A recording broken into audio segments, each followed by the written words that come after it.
Hello, my little wine introverts. Welcome back to Introvert Wine Podcast. And this is episode 7, which is called War and Wine. It is quite a personal episode for myself. If you know me, you know that I care deeply about Ukraine and what has been happening recently in the country.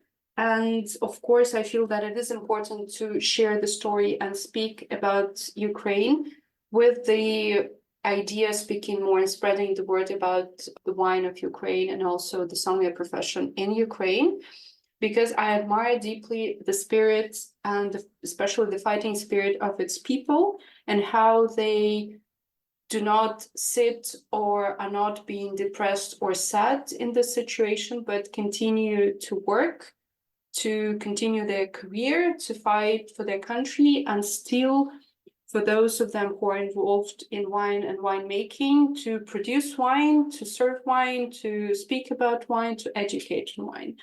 So I feel again that it is an important episode for me personally, but also for all of you who may now know a little bit more about Ukraine and are able to position it on the map. So I wanted also to introduce you to the wines of Ukraine, because Ukraine has a long history as a winemaking country that maybe not a lot of you are aware. And I was impressed myself by tasting in different periods of my life, my wine life, different producers from Ukraine. And most of them have impressed me immensely with the quality, the ingenuity, and the variety of the wines that are produced in Ukraine. So I decided to record this episode with Maryna Revkova, who is Best Sommelier of Ukraine of 2020, and to ask her to guide us in the world of Ukrainian wines and winemaking and educate maybe all of you as much as myself on where the wines are made, what styles they are, what are the varieties. And I hope it will be an interesting episode and educational as well for you. And hopefully as well, we can share and support the wines of Ukraine in them trying to promote what they're doing and promote their country. So very welcome to the Introvert Wine Podcast, and I welcome here Maryna Revkova. Maryna, can you please introduce yourself briefly? Hi everyone, my name is Maryna Revkova. I'm actually not used to talk about myself a lot, but just a few words. I'm the Best Sommelier of Ukraine 2020, ASI diploma keeper, and studying for WSET diploma in Rust, Austria. I think that's enough. Can you please tell us a little bit about your background and your career in wine? How did you end up being a sommelier? That's quite a really short story. I've been working I worked in McDonald's for, I guess, for 6 years. And after I've been boring with this work because I knew everything, I started with just simple crew and grew up to the almost director of the restaurant. And then I was just boring. I was looking for something. I tried something new, a guitar, drawing, theatric school, and lots kind of things, and stopped with wine because I'm really felt in love with wine, and here everything started. So it's really fun how people end up in the wine business being like, I was just bored and decided that alcohol is cool. It's a very impressive career. So yeah, no, I mean, it's I love to collect everybody's story, how people end up in wine business. So Maryna is based in Ukraine, Kiev, and though this episode was not an easy one to record because we had to find the time to record it when there is electricity and connection, but I grew very much in love with Ukraine and its wine quite over the years, and I feel that now, well, due to a very sad and really horrible reason, the war, but I feel like Ukrainian wine has more exposure now, and a lot of people become aware that Ukraine is actually a winemaking country. But I also feel like people think that it's a very recent story, which it is not. So I invited Maryna also with the goal for her to educate maybe me and us generally about winemaking of Ukraine, about the regions, the grapes, the current situation, and maybe some of the wines you love personally or you prefer. So tell us about the winemaking in Ukraine. Actually, I would love to start with some history, just a little bit for people to know that it's not really a recent story. I would love to start 1980s when it was under USSR, and imagine that in 1980 it was 248,000 hectares of the vineyards in Ukraine. Yeah, it's Well, actually yeah. true. It's there were registered 145 wineries. And by 1994, the area of vineyards had decreased to 161,000 hectares. And it's just was the, like it was in America, it was prohibition. It was the Oh same yeah, year. It's the anti-alcohol campaign introduced by Mikhail Gorbachev in 1985. It was just like to solve the problem with global drinking. alcohol. Yeah. Yeah. But which actually the Soviets themselves created, and the consequences was, I mean, like awful, completely awful. The area was degraded, the area of the vineyards. Those, I don't know, maybe you know that story about the suicide of the famous breeder, director of the Institute of Viticulture Yes. and the making of Magarach, Pablo Holodriga. He made a suicide. I don't know how to say it correctly, but it's just was the big destruction of vineyards, and which he carried on for years, and that was the reason why he made suicide. So the story of Magarach, I think, is fascinating on its own. But maybe for those of you who don't know, so Magarach is a research institute in the south of Ukraine. I'm not sure if it's in Crimea. It's Crimea, Okay. right?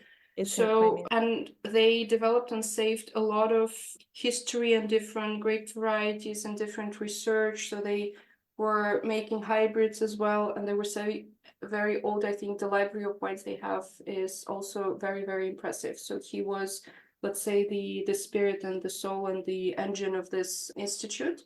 And for him, probably seeing how decreased and degraded everything became in a very short period of time, that led him to committing suicide, which is a very tragic story. And now with the occupation of Crimea, I think also probably, I don't believe there is any research that's being carried on. And I also believe that the library that had one of the oldest wine samples is also, because no international researchers have access to it. I don't think you can just come and visit it. We don't know what happened with this library of wines or with the overall research and all the papers and all the past research that they've done. So it's really a sad story, because in the Soviet Union, I think that was the biggest, let's say, brainstorming institution for all the winemakers. And I know a lot of those who produced wine in Ukraine, in Russia, in Kazakhstan, in Georgia, in Moldova. They all came to this research institution for experience, for knowledge. So now it is really sad that, well, we don't know what's happening there. And potentially with no investment and no interests, we might be losing a lot of history, which is sad, as you said. But yeah, on top of it, having lost its leader, I think overall, it's a very sad story for me. Yeah, there are actually so many Ukrainian grape varieties that was bred in Magarach University, but now we don't have access to them, unfortunately, but only few of them still have. Like in, for example, I will talk later about Ukrainian autochthonic grape varieties like Kokur. It's a grape, the white grape, and it is actually breeding in Rauscedo. It's the nursery in Italy that has lots of Ukrainian grape varieties. So I think the future is it. Let's talk about maybe wine regions. So because I imagine people now know where Ukraine is located very well, which is again something positive out of a very sad situation. Maybe they can also place the main cities and the main regions.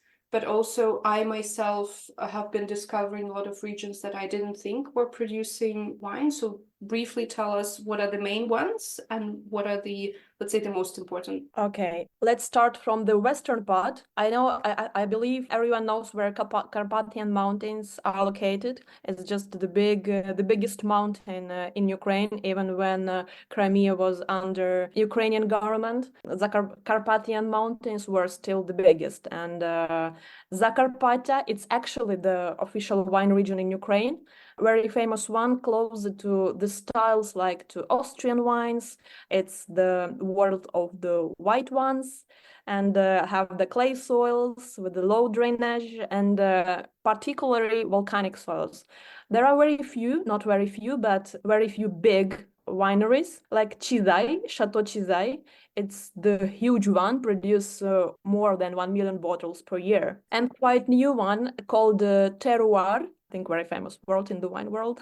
They work with the Wild East, and they are still quite a big winery. They have their own restaurant, the hotel, and yeah, the very beautiful winery. And Carlos Schorsch, it's actually, I want to be honest, but my favorite winemaker. He's considered like a craft winemaker because he produces only up to the 30,000 bottles per year. He works with botrytis, and he works actually with Ukrainian grape varieties and Austrian German. And he was studying winemaking in Budapest for many years, and his grandfather is winemaker as well. And the wines are just amazing. If you didn't try, I really highly recommend his wines. And probably tried in Via Vino in Austria. We tried together Stachowski winery. He's the famous tennis player, and now I remember this story.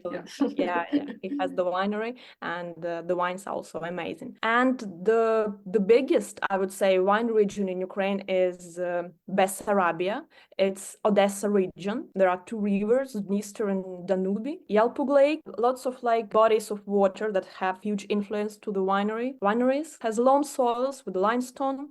And it's also home to the biggest wineries in Ukraine, like Shabo. Shabo is presented in at least 50 countries in the world, even in Japan. I'm sure my Kazakh people should know it because I think that's one of the, let's say, most famous Ukrainian wines we have on Kazakhstan market for sure. They have 1,200 hectares of the vineyards, their own vineyards, and they are home to the Ukrainian autochthonic grape variety like Telti Kuruk. Probably you already tried it, but from another winery.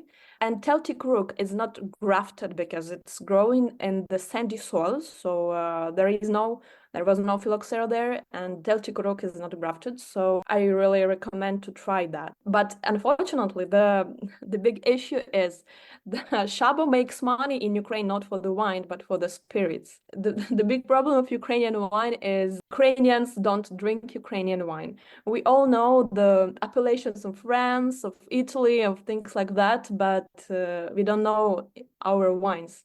If you ask any Ukrainian, how many Ukrainian wineries do you know? At least Shabor, Chateau Chizai, maybe just a few once more, but that's it. Imagine. And this is the big problem. And my work is to spread the knowledge in the wine among Ukrainians, I hope, in the next 10 years. I think I've tried, which was a curiosity for me, the wines from the Kiev regions, because in my mind, Kiev was not, let's say, an obvious wine producing region because of its location. But the ones I tried really impressed me because I feel like the guys working there are also very open-minded and they can do experiments with hybrids, with PVs, so they're really enjoying making fun because they're smaller producers and basically can do a lot of innovation experimentations. But that is also, I think, very important due to the location that they have a market. Because if you are in another region, you need to bring the wine to the bigger cities for people to drink. But if you are doing the wine near a big city, near Kiev, like you have already the market at hand. But I do agree with you that not drinking your own wine because it might not be culturally for people in their tradition. I mean, it's weird because living in Europe, I see how proud and how into their own wine the people living in France and Italy and Spain are. So it makes me a little bit sad when people in Ukraine, in Kazakhstan, they're not maybe that much aware or interested. I feel that the interest is growing, which is great. So it means that probably we are in the right direction, but there is a lot to be done. And then in this case, I really admire Georgian people who are so proud of their wine and they do not consider any other wine like even a normal wine. So I think we all should learn from those guys. But yeah, it's really curious because yeah, there are different regions in Ukraine, in north and west and south and in east. And maybe the biggest concern that we have from the outside is how much of the wine regions or the vineyards have suffered during the war, and what is maybe the situation, if there are any wineries that stopped working or any regions that are maybe not accessible now due to the war that you know about and you can tell us. Yeah, there are actually a lot of wineries suffered from the war because not only Pre-Chernomorya and Tavria region and Priazovia, there are like the coastline and the southern Ukraine, not only them suffered because when the war started, the rockets shot at lots of vineyards, and even the glass factory, the biggest producer of the bottles for the wineries. That was the big problem because after that the wineries stopped production. We were not able to find the bottles to bottle the wine.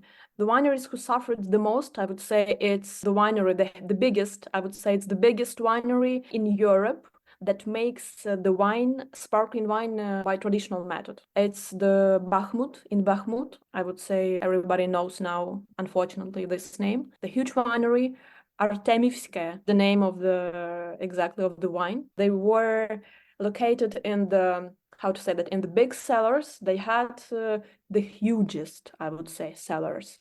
I've been there. The underground cellars? Underground. Okay. Yeah. Underground. It was like I don't know how to say that, but during the Second World War, in that cellars worked lots of Jewish people, and there were even like the memorials, the walls that were crying with they were killed lots of Jewish people, and unfortunately now it's also been like the memory, only the memory. The city is completely destroyed, and the winery as well. The second who suffered the most, I would say, it's Prince Trubetskoy Winery.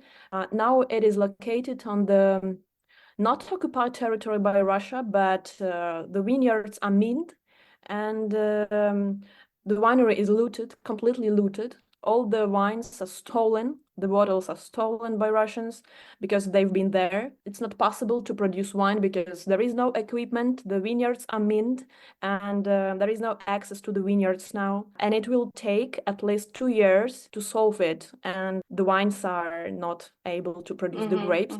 That for sure. You cannot work in the wine, so they're just abandoned. And you cannot work there because there has to be the specialists who can come there and remove all the mines and stuff. So that is really, I think that was one of the news that hit me personally a little bit maybe more than the others, because it was the first Ukrainian wine that I tasted, was a Pinot Noir by Prince Trubetskoy in Kiev. I really loved it because we were visiting with the colleagues, and I think I started a wine course or something, so they allowed me to choose the wine because they thought that I understand something. But I think honestly I just went for Pinot Noir because that was something familiar, because I didn't know where Prince Trubetskoy was located, or I didn't know what is the quality or style of it. But I think that surprised me so much that I still remember the wine, the label, and it is, when I heard the news, when I read it, I think it was really personally a sad story, because it was like, not them, please. Not that I wish it to happen to anybody else, but I think their story was very connected with my experience, which is sad. So we've talked briefly, you've mentioned some of the indigenous varieties like Telti Kuruk, Kokur, but and I think also the wines from the Kiev regions that I tasted had a PV Johanitor, if I'm correct. Are there any specific grapes others that you would recommend to try to explore, that you personally prefer or find interesting to recommend to other sommeliers and wine lovers? The first of all is Telti Kuruk. The name means like the foxtail, because the grape bunch itself, it reminds about the tail of the fox. I know two wineries that produce Telti Kuruk. It's Shabo Mhm. that were mentioned before, and Beykush that you tried on Vievinum. Yeah. Actually, I would say it's the very promising white grape variety, and Mhm. after aging, it showed the good results and reminds a little bit of aged Chardonnay. I mean, Mm. like organoleptic description, Mhm. probably. Mhm. Yeah. The second one is Sucholimansky. It's also white Mhm. grape variety. Also, it's called Odessa White. I know you Mm. tried Odessa Black, Yeah. but yeah, it's Sucholimansky, breeded in 1940, probably 48 or 49. In Tairovo, it's institute in Odessa region as well. So we have our own institute for breeding. And it's crossed between Chardonnay and Plavai. We have the winery called Frumushika that produces, the only one winery which produces sparkling wine from Sucholimansky. And it's really, really good. I would highly recommend that wine because in blind tasting, you can really mix it with Prosecco because Mm. it's really, really aromatic one, not very high acidity and yeah, very easy drinking. Probably not very good potential for aging, but it is really good. The next is Citroni Magaracha. It's also the white one. Was breeded in Crimea in Magaracha Institute. Also very high acidity and very citric. Is it called Citroni? Probably you tried it already, no? I don't remember actually that you're speaking now. Maybe not. I'm not.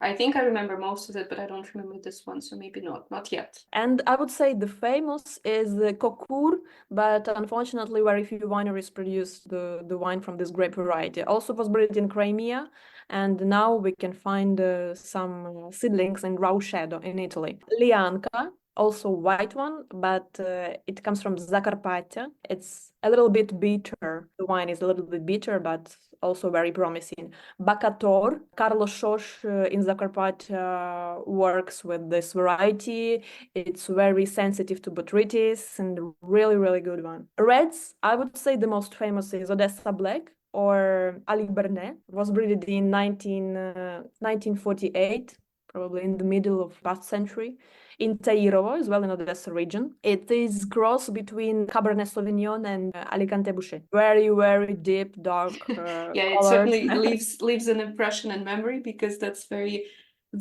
highly colored, and then it leaves your teeth and mouth for a long time, remembering the Odessa Black. But I think Yeah. it's one of those because of Alicante Boucher is a teinturier. So maybe if you need in any research or scientific paper or any exam paper an example of a grape, a teinturier grape, along with Alicante Boucher and Sapiravi, Odessa Black can be a very good example as well. And you mentioned the hybrids, have actually lots of them. And you tried some of them in Vievinum, but I would say the most famous ones in Ukraine are Jupiter, and Solaris, Muscaris, everything that ends with is means that hybrid in Ukraine. And I know very promising wines from father's wine made with these hybrids. Very aromatic, very easy drinking, really good ones. Produced in Kyiv region. Yeah. Nadnipryanshina.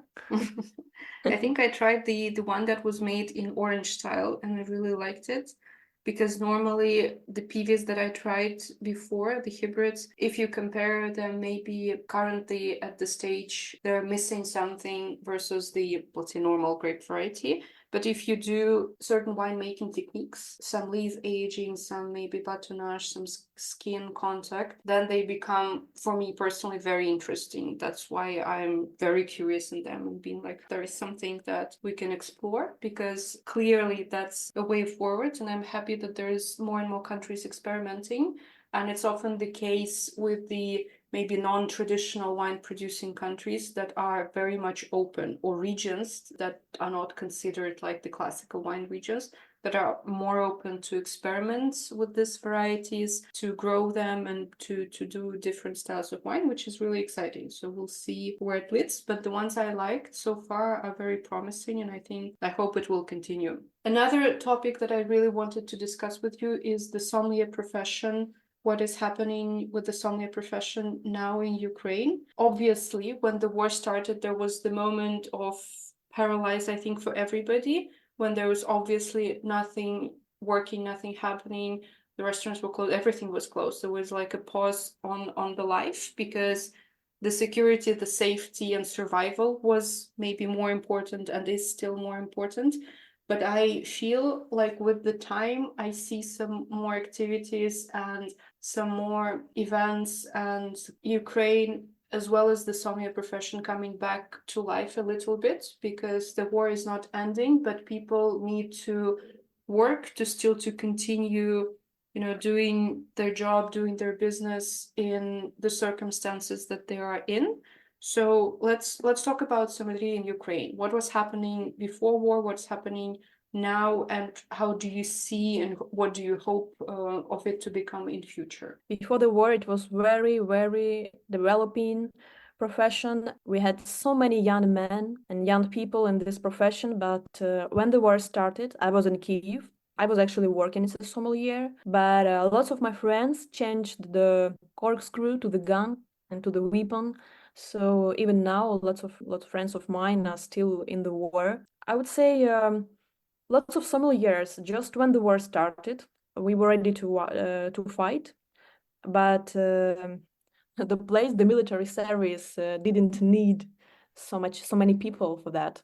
Not like now, because now they are highly needed, and the people unfortunately are dying. The big disaster is for restaurant business now, and for sommelier in Ukraine as well, because after the 18th of May, when the new law take place in Ukraine, there is no protection for the young people, for the young men, I mean, because lots of sommeliers are catched up and took to the army. I don't know, it's, I see both sides of this. You have to protect your country for sure, but you are human and you have you have the right to live. So I don't know how to consider that. My boyfriend, he works as a chef sommelier in the restaurant, in the biggest wine restaurant in Ukraine, and he also has the sommeliers, the young men, who decided to go to the war now, even after 2 years of the war, and he completely understands that. But I would say business is suffering a lot. We have so many restaurateurs who writes a lot about you need men in the restaurant business to take the heavy boxes, to take care of this kind of things, and unfortunately, it's really hard to explain, but young men are ending. I don't know how to say that. They need it everywhere. It's really sad. Sounds really sad. But yeah, the festivals, like last month, every weekend we had wine event. B-Wine, it's the biggest wine event in Ukraine. But it was held in Kyiv. In Kyiv, Okay. everything was held in Kyiv, almost everything. Because last week I was in Lviv, was judging the wine competition, Ukrainian wine competition, and also before the wine festival in Lviv. And in Kyiv we have lots of, like a couple of weeks ago we had natural wine festival. Yeah, I've seen it. It's called Savage something. It was the one, right? Savage. Because it was about natural. I remember it was natural. Oh, okay. Very close. Close enough. Yeah, sabotage wine. Because people are missing. People are, if you every time when you are thinking about the war, about what is happening, about what you can die every moment you live here in Ukraine, you can get mad. I mean, like, it's not the way that we are living. Because I think that if we let Russians to kill us, to kill our culture, to kill our spirit and things like that, we will die, our culture will die, our life will end. So I think wine events should take place. They should take place. It's a decision, I guess, everybody makes for themselves, but to continue living and continue, if you're working in wine, continue working in wine, because I've seen even in 2022, when the war is still kind of very close and very aggressive, they were making tastings in Kiev, I think maybe at 5 p.m. because at 8 you had the curfew, so they had to make the tasting before, and then everybody went into maybe the bomb shelter or for the night because it was still under the attack. But people wanted to have their life as normal as it was possible under the condition, And I found it really inspiring because they wanted, I mean, it's, of course, there is war and you remember about this every day, but still continue to do your job, your hobbies, trying to maybe have some positive moments in your day. I think that's a very inspiring story as well. And I now see, as you tell, there's wine festival, there's tastings, there's some wine judgment competitions, and it seems, if you forget for a while, like the war is still there, if you see this, it looks almost normal. And again, this is very inspiring and I admire, because it is still happening in Kiev, which can be bombed at any given time. And we, in fact, could not record this podcast 2 times because there was no electricity because of the bombings, because of there is no connection and you cannot normally speak. But this continuation to have some parts of normal life, I feel it's important, and I feel it's important to continue to do it. Even as you said, there was the wine judgment competition. So you were judging the wines produced in Ukraine. So that was the Only in Ukraine. okay.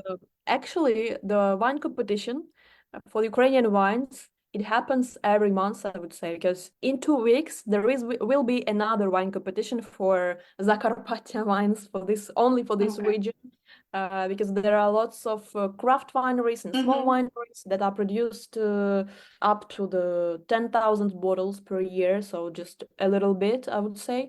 And there will be another wine competition. They called the wines of Silver Land. They say that it's like the protection, I don't know, the geographical protection. But in Ukraine there are big fight, except of the war, there are big fight between the people, between the Ukrainians themselves, because some of them are supporting wine events and wine judging and wine competitions, and some of them are saying that it's not time for that. We have the war in our country. You should donate. You should pay money for our army. You should only think about the war and things like that. And also the fighting between the people who speak Russian and who speak Ukrainian, because it's still the big problem in our country, because closer to eastern part of Ukraine, it's more Russian-speaking people, and closer to western part, it's Ukrainian-speaking, but sometimes with the Polish accent, with the Hungarian accent, and sometimes even I speak both Ukrainian and Russian, but sometimes I cannot understand. I'm not able to understand Western Ukrainian. Yeah, as I said, I think it's a personal decision. So you decide for yourself whatever helps you to go through this moment. So you either focus on the war and donating, or you continue making wine, because some of the winemakers, this is their living. They're producing wine to sell it, to make their living. So to them to tell you shouldn't think about wine and focus on war, I think that's not fair, because this is what they do. So they produce the wine to have the money to support the economy. So this is their way of keeping it together as well. I also noticed, and I think, again, out of a very horrible, unspeakable situation, to have something like the image and the popularity of Ukrainian wines abroad is maybe not one of the worst outcomes of this situation, because I have seen this year and past year Ukrainian wines being present at the biggest wine events like ProWine, Vivinum, in multiple London fairs. There's a lot of masters wine presenting, speaking about Ukrainian wine, doing the tasting of Ukrainian wine, and there are also important wine personalities visiting Ukraine. Like I've seen Chris York from Austrian Wines, and Wojciech he is the master of wine from Poland, Wojciech Donkowski, who visited, I think, Lviv to do maybe a tasting of Ukrainian wines. So this is great, again, for the image and for the popularity of Ukrainian wines abroad. Do you think that this can end with the end of the war, or that it will continue, kind of develop on its own, because it's already started to be out there in the world? Because for me, I always think that it's amazing the popularity and the attention Ukrainian wines are getting, but I also feel a bit not scared, but like, you never know. if the war ends, hopefully soon, will it mean that this attention will stop as well? I don't think it will stop. Now I'm actually in charge of the winery in the southern Ukraine, and we are building the huge complex with a restaurant and with a touristic center, wine touristic center as well, with a hotel. And I say that I'm pretty sure that after the war is ended, there are lots of tourists coming to Ukraine, and for sure it will be not only about wine, but more to see the consequences of the war and things like that. But I'm pretty sure that winemakers, really talented and smart winemakers, should use this opportunity of the tourists' flow to Ukraine to sell more wines, to show the wineries, to make the advertisement of the winery, and to invite the tourists to the wineries, and to proceed like this. So I'm pretty sure that will not be ended, because the people from abroad who came once to Ukraine see the nature, the culture, the winery, to try the wine on the winery itself. Because when you are trying I don't know, Ornellaia, it tastes It's a different experience. yeah, you will always remember that wine, and every time you see that wine in the wine store, you say, I've been there, I remember that wine, I remember the winemaker. So probably after the war is ended, after the lots of tourists will come here, I hope that wineries will use that opportunity and to show the winemaking culture in Ukraine. And Yeah, for I sure. hope. Absolutely. And maybe to end this discussion and episode, what are your favorite three? Let's limit to three. What are your favorite three wines that everybody must try to learn something or to start learning something about Ukrainian wines? That should be Ukrainian grape variety.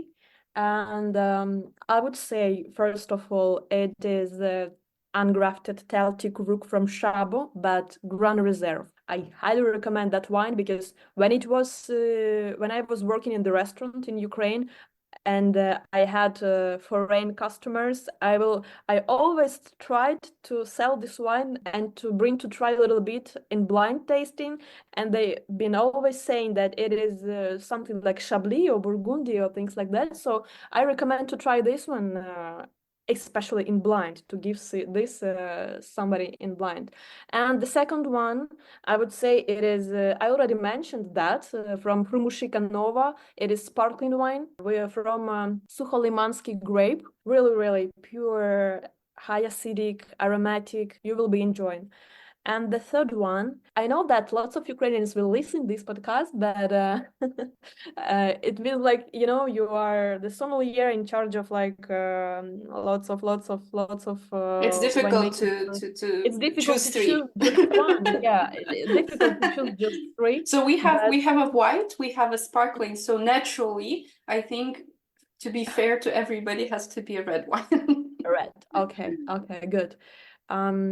I would say one of the best one is Kara Kermen from Beykush, but it's made with Tempranillo and Saperavi. So Also, we can say Saperavi it's in the region still. It's in the yeah. because there is also a lot of Saperavi that Chabot makes, and well, because there's also a Georgian connection. But I actually think that Saperavi generally around the Black Sea, it's a good area for it, and it feels nice, like it's the correct environment and climate for this variety. So having Saperavi from the Black Sea, I think it's very natural.